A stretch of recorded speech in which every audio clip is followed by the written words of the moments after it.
Skarn doesn't feel nerfed. TLDR. Well, I think that. Yeah, I'll go ahead.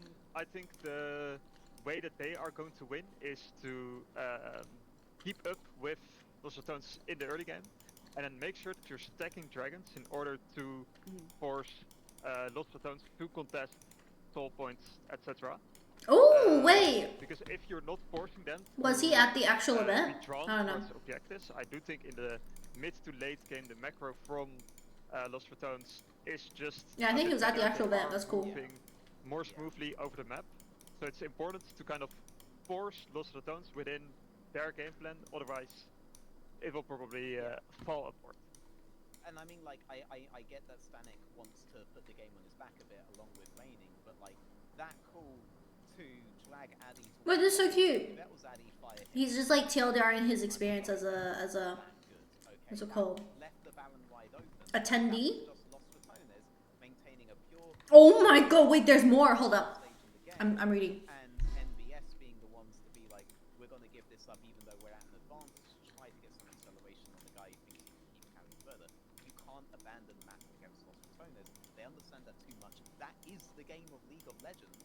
They can't make decisions like that later on, no matter how good early game goes. Because if you're not there, Los Ratones have avoided the fight entirely. They will take advantage of that. These aren't egotistical players that think they have to fight you at every point. They want to take the map, they want to take the game, they want to take the tournament. And what? Okay, now let's see if they will have that chance coming into this picks and bans selection. So Los Ratones are on blue side and NBS on red side. Mahonix, what do you think is going to be the priority for LR here? Oh, okay. I finished reading. So pretty much he was pretty happy with how the first stand patch went.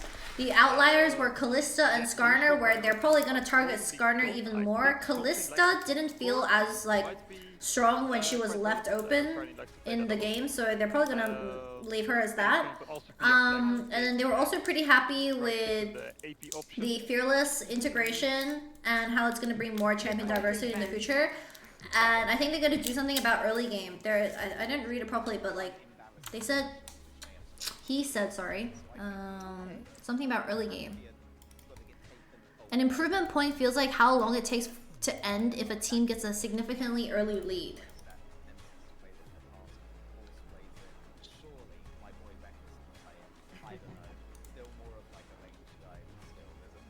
I can't hear can't hear better. I want to ask you regarding this Pantheon.